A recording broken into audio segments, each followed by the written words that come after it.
Olá, pessoas! Antes de mais nada, é preciso dizer às senhoras, aos senhores, que é um prazer inenarrável estar aqui na presença de todos vocês. No vídeo de hoje, a gente vai conversar sobre uma das obras mais importantes da literatura brasileira e que é cobrada em muitos vestibulares, A Falência. Então, bora lá!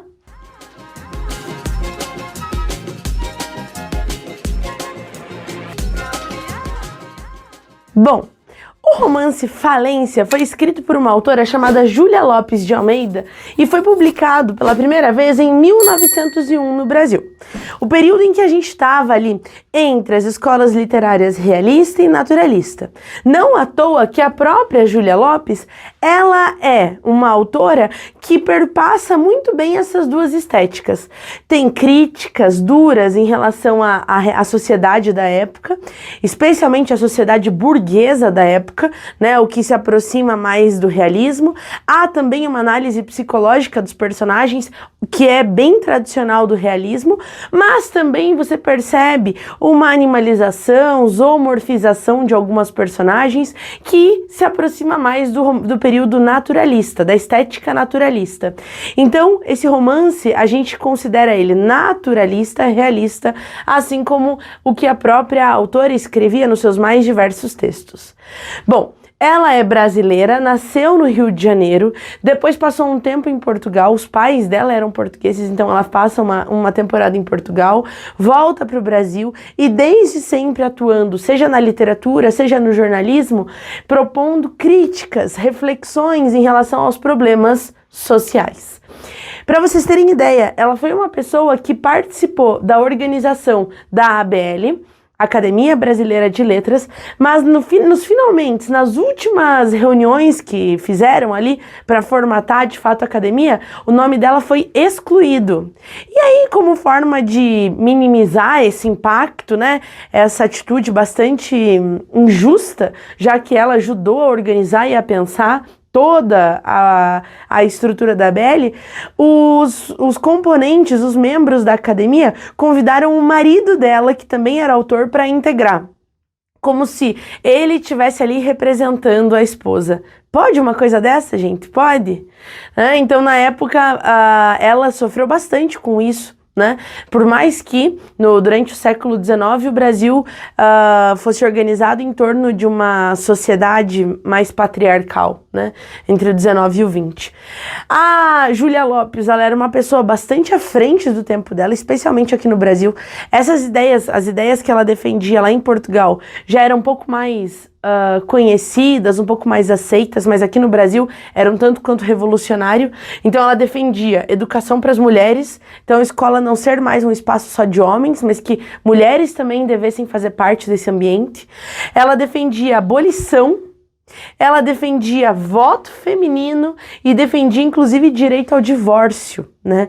Então pautas muito, muito arrojadas para o século XIX, século XX no Brasil. Tá?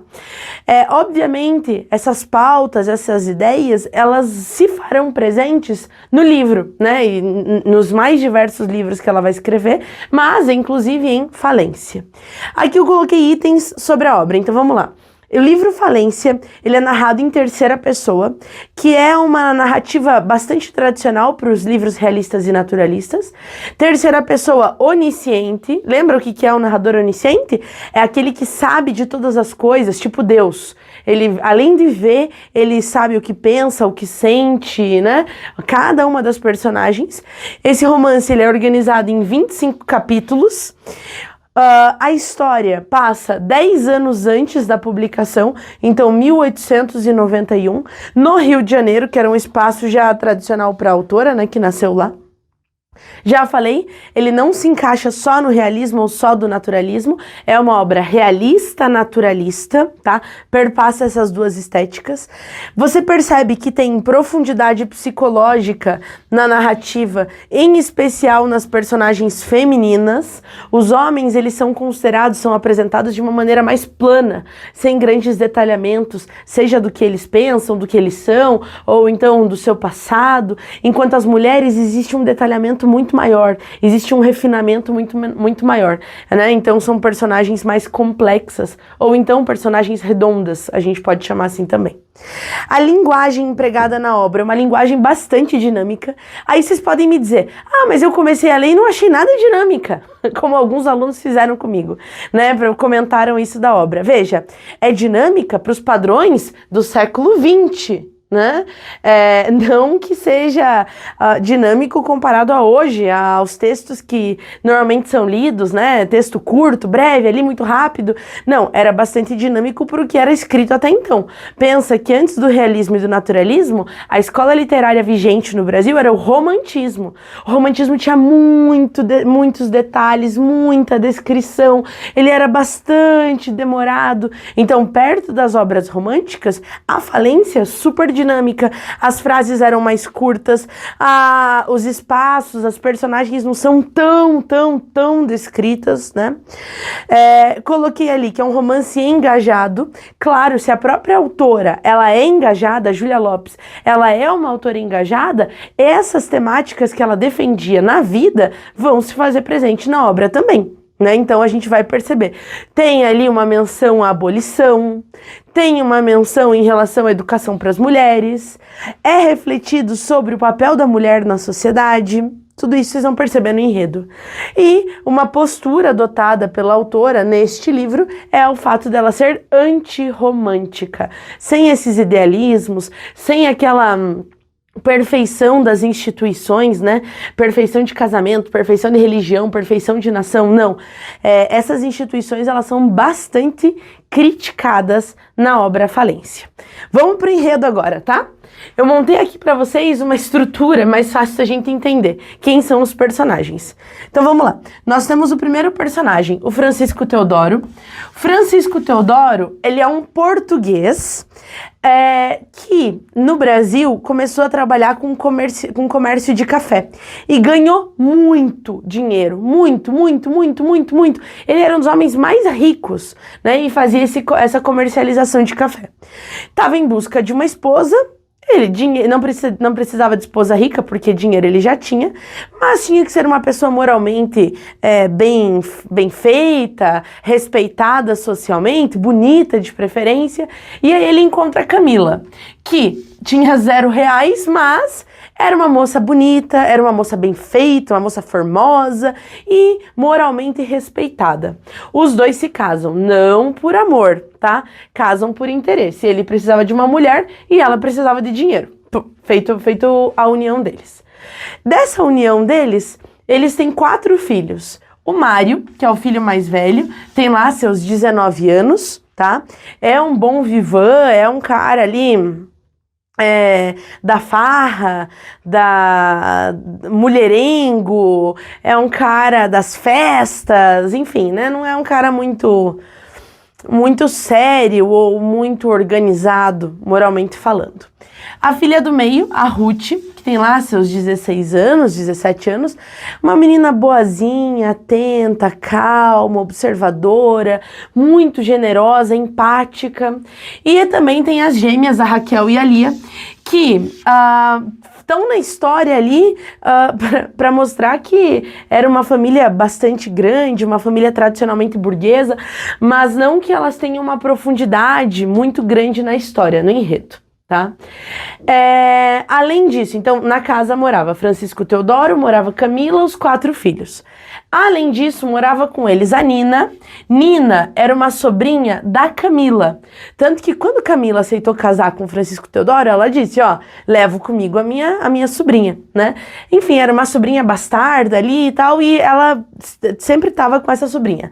Na casa, ela não ocupa o mesmo lugar dos filhos, tá? Não. A Nina, ela é quase uma empregada, assim, da casa, né?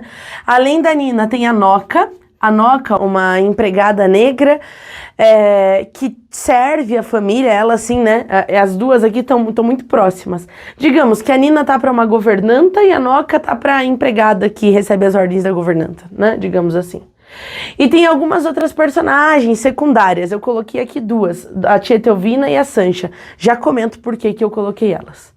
Então a casa, ela era composta, habitada por esses personagens principais. Francisco, pai, Camila, mãe, Mário, Ruth, Raquel, Lia, os filhos, a Nina, sobrinha e a Noca, empregada. Bom, o Francisco Teodoro passava muito tempo fora de casa, né? Sempre trabalhando. E a casa sempre era visitada por um médico amigo da família, o Dr. Gervásio. Ele era amigo da família porque quando pequenos, quando crianças, o Dr. Gervásio foi o responsável por salvar a vida do Mário e a vida da Raquel, que ficaram muito doentes, e ele foi o cara que soube ali medicar, soube, né, proceder, e a família ficou eternamente grata pelo médico ter salvo a vida desses dois. Então, ele tinha passagem livre em casa. É engraçado que ele é só um visitante na casa, mas, por exemplo, ele se dá a liberdade de dar ordens pro jardineiro, que o jardineiro não tá fazendo direito tal coisa ou tal coisa, enfim. Essas visitas tão recorrentes e muito próximo da ausência do marido que tá sempre trabalhando, fazem, né, com que o Dr. Gervásio e a Camila ensejem um romance. Então o Dr. Gervásio torna-se amante da Camila.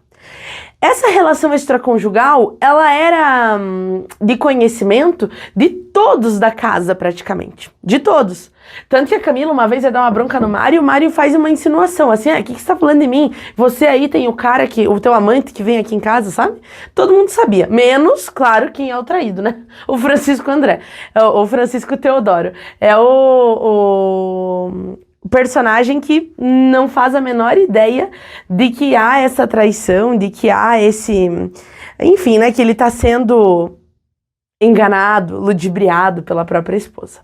Bom, Francisco Teodoro tá muito ocupado, ganhando dinheiro, ouve de uns amigos que tá rolando uma coisa que faz com que o teu dinheiro, que já é grande, multiplique ainda mais. Inclusive, ele viu conhecidos, vizinhos, ficando mais ricos que ele num tempo muito pequeno. E ele se interessa. O que acontece? Ó, a família era rica, muito bem obrigada, né? Aí o Francisco Teodoro acha uma ótima ideia pegar todo o dinheiro dele e investir na bolsa de valores da época, na bolsa do café, né? Na bolsa de valores.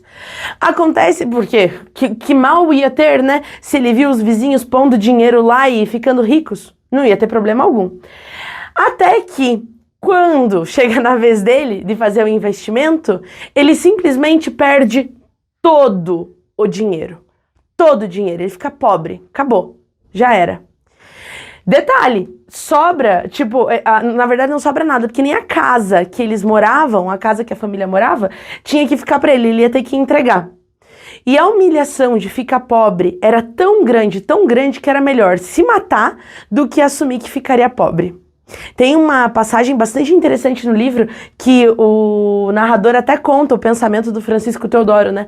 Que ele diz assim, não, porque pobre não tem nem direito a ter nome no jornal quando morre. Então é melhor se matar antes que saibam, antes de tudo isso. E é o que ele faz. Numa noite, ele pega o revólver que ele tinha em casa, a Camila mas vê ali quando ele já tá decidido a atirar, ela grita, o tiro sai, né, da arma, entra na cabeça dele, e aí faz toda aquela comoção, a casa toda ali ao redor dele, morto, né, ele se mata devido à falência, e aí a gente já tem, né, o motivo do nome do livro. Então, o que se dá depois disso? Eles, completamente falidos, né, a família tem que dar um jeito. O Mário já tinha dado seu jeito. Ele já tinha casado com uma mulher muito rica. Então ele já estava bem de vida. Dane-se o restante da família dele. Ah, detalhe, né? A Nina, nessa história, a sobrinha, ela era apaixonada pelo Mário, mas o Mário nunca deu bola pra ela. Nunca. E a Ruth, lembra que eu falei pra vocês no começo que ela era super bondosa? Antes desse papo de falência, antes do pai perder todo o dinheiro e tal, a Ruth um dia chega pro pai e fala, pai, você não dá uma casa de presente pra Nina? Porque, coitadinha, ela não tem pai, mãe direito, ela só tem a gente, vamos dar uma casinha pra ela ter onde ficar, pelo menos. E o pai fala, não, tudo bem, minha filha, você tá pedindo, né, o pai atende. E ele dá uma casa de presente pra Nina, claro que uma casa muito modesta.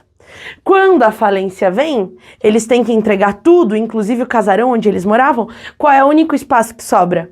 A casa da Nina, né? E aí todo mundo, exceto o Mário, que já tá com outros lá, vão ter que se ver obrigados a morar na casa da Nina. Antes disso, a Camila fala, pera, eu tenho uma carta na manga. Dr. Gervásio, claro, meu amante. Finalmente chega o momento que a gente pode se casar. E aí ela vai lá pro Dr. Gervásio, olá, querido, tudo bem? Né? E vai conversar com ele para que eles assumam o relacionamento deles. E nesse momento o Dr. Gervásio fala pra Camila, desculpe, mas eu não posso me casar com você, porque eu já sou casado. E eu só larguei a minha esposa porque eu peguei ela me traindo. E daí, como eu vi ela me traindo, eu saí, fugi, e aí acabei me envolvendo com você. Mas eu fiquei com nojo da minha esposa. Olha a hipocrisia, hein? Porque ele ficou com nojo da esposa ter traído ele. E o que ele faz? Se envolve com uma mulher casada. Enfim, a hipocrisia. E daí ele fala, olha, desculpa, Camila, mas não vai dar pra gente casar, não. Não vai dar pra gente casar? Não. E aí tem que, de fato, dar um jeito. Então sobrou Camila, Ruth, Raquel e Lia vão depois passar um tempo pro Mário, a Nina e a Noca, que vão morar todo mundo junto, né, nessa casinha da Nina, né, que a Nina tinha ganho. Era uma casinha bastante simplória, bem pequenininha. E elas, num primeiro momento, a Camila fica desolada, só fica deitada, só chora, minha vida acabou. Por quê? O marido se matou, o amante não pode casar com ela, não tem mais homem nenhum que sustente. Como é que uma mulher, em pleno século XIX, que é a história do livro, né, 1891, como que uma mulher em pleno século XIX vai se virar? Não tem como, não tem como. Então ela tá desesperada. Só que as outras mulheres, elas vão dando um jeito. Então, a Nina, a Noca, a Ruth vão começar a costurar, vão começar a limpar a casa, vão começar a vender comida. E nisso, a Camila vai percebendo o movimento delas. Puxa, mas peraí, elas não estão paradas chorando aqui no chão em posição fetal. Tem jeito, tem como se virar nesse contexto, tem como sair dessa situação. Então ela foi olhando para as mulheres que estavam morando com ela, né, para as meninas da família dela, e as meninas davam conta, estavam trabalhando, estavam cozinhando, estavam limpando, estavam costurando. Ela disse, peraí, então acho que eu posso trabalhar também. E aí o livro acaba com ela fazendo lições, né, de leitura, de escrita para as filhas, e que abre possibilidade aí para trabalhar com leitura, escrita, um papel tipo de professora, né, para outras crianças também. Bom, não falei da tia Teovina e da Sancha. Por quê? Queria comentar agora. Lembra que eu falei para vocês que esse livro, ele era um romance engajado? Além de você perceber, por exemplo, uma crítica em relação ao casamento, casamento que não é feito por amor, igual era no romantismo, um casamento feito por utilidade, né? Inclusive, até o fato da Camila trair o marido com o Dr. Gervásio, tem uma passagem no livro muito interessante, porque ela fala assim com o Dr. Gervásio, não me pesa a consciência trair o Francisco, porque eu sei que ele me trai. Quantas vezes para a sociedade eu tive que fechar os olhos para as traições dele, para os perfumes que ele chega em casa, com as manchas de batom que ele chega na roupa, para os enlaces, para os bilhetes que eu recebia dizendo que meu marido estava com outra mulher. Quantas vezes tive que fechar o olho para isso? Pois bem, não sinto o menor peso na consciência de ter ficado com você, de estar traindo meu marido. Então traz problemas sociais do casamento, né? Além do problema do casamento, a condição, né, da família, que não é bem uma família, você traz ali a sobrinha, mas não por bondade, mas por serventia. E a Ruth, que é aquela pessoa de coração bom, ela chama atenção para um outro problema social da época. Num determinado momento, antes do pai se matar, antes da falência vir, ela tem uma passagem dela na igreja que ela vê a tia da mãe, a tia Teovina, uma tia velha, junto com a empregada. Veja que eu coloquei aspas no empregada, né, que era a Sancha. Por quê? Porque a tia Teovina, ela tinha recorrentes passagens de violência em relação à Sancha. Ela humilhava, ela agredia, ela surrava. Quer dizer, mesmo tendo tido a abolição da escravatura, pensa comigo, a abolição da escravatura foi em 1888. O livro passa em 1891. Já tinham passado 3 anos da abolição. Você ainda tem personagens, tipo a tia Teovina, que trata a sua empregada como uma escravizada. A Sancha, ela vive uma situação análoga à escravidão. E a Ruth, que eu falei, a pessoa de coração bom, ela reza na igreja pedindo para Sancha para que ela pudesse sair daquela condição, porque ela sabe que a Sancha, na cor dela e na condição dela, não podia ser feliz. Não tinha jeito de ser feliz. Então a Ruth, ela chama atenção para a questão, por exemplo, de doar a casa da Nina, né? Doar a casa para a Nina, ou então chama atenção para os maus tratos que a Sancha era submetida. Por isso é um romance engajado, porque ele mostra críticas em relação à instituição casamento, porque ele mostra críticas em relação à condição da mulher, mas tem uma reviravolta, né? Um plot twist. Por quê? Porque as mulheres, elas percebem, ó. O Francisco se suicida, o amante vira as costas, o Mário vai com a outra mulher rica, ficam só elas sozinhas e elas se dão conta, elas percebem que, não, a gente não depende dos homens para sobreviver. Ou para viver. A gente consegue dar conta sozinhas. Então é um livro muito, muito, muito importante sobre a autonomia feminina no século XIX. Para o século XX, né? Que foi publicado em 1901. Então você tem aí uma história que, aos olhos daquela época, puxa vida, a vida dela está desgraçada, não tem mais o que fazer. E de repente a Júlia Lopes de Almeida mostra que as personagens femininas, elas são muito capazes. Claro que a Camila demora um pouquinho mais, né? Ela fica ali numa situação de tristeza absoluta por mais tempo.